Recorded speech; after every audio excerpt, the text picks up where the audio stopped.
basically came here to do like one last hurrah with the car. It really hasn't been changed since we put the car away from last year.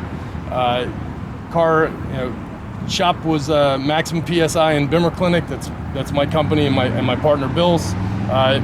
This thing has pretty much all of our F80 parts on it. Ported head.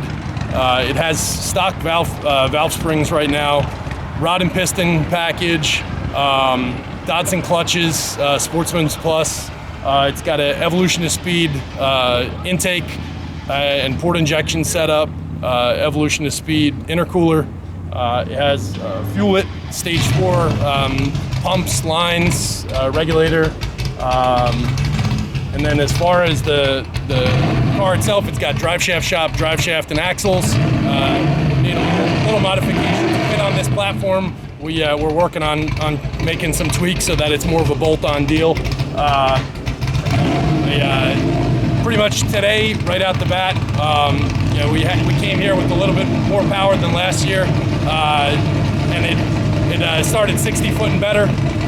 We ended up getting the best 60 today was a 150, which is a pretty solid run for this platform. Normally rear-wheel drive cars, big tire, nothing to be excited about, but this with the DCT, where we're really not doing anything on the launch, it's nice to be able to leave it as hard as we can, and we've got it down to it's at least repeatable.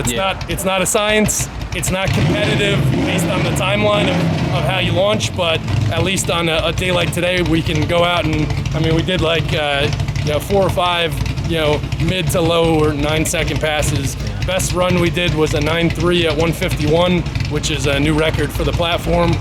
So I'm pretty excited. And the car has pure stage 2 plus turbos on it. The cool thing is now we're about to pull everything apart, and we're gonna put a new twin turbo setup on it. This already is still twin turbo, but we're doing like a non-OEM turbofold style. So it's getting a pair of 3076Rs, and we're really gonna turn it up. Hopefully that doesn't make the car slower. It's definitely gonna make more power, but I'm expecting clutch issues, trans issues, diff issues. Never ends. So yeah, but that's part of the fun. So how much power does it sit at now? We put on the dyno yesterday. It made 899 wheel horsepower and 800 foot-pounds of torque. And based on the logs, I believe we were hitting right around there. We might have been a hair under. It's pulling a little bit of timing out due to some air temps on the dyno. Everything's mint.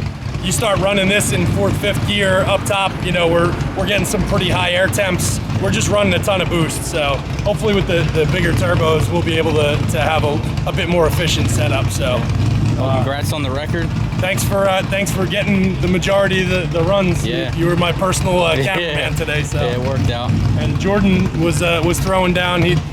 This is a 1200 horsepower, or almost. It made 1160 wheel horsepower, but he's going through growing pains with this setup. It's hell on the clutches, it's hell on the trans. So it made a ton of power on the dyno. Just we couldn't get a good pass with that. I believe we ended up hurting the odd set of clutches. So pretty much got to come back to fight again another day. So well, we'll see what happens with the new setup. Go from there. Yeah. Cool.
There you go. Getting it done or what? 935, 151. Fuck yeah. Fuck yeah. New record, right? Yeah. Yes, sir.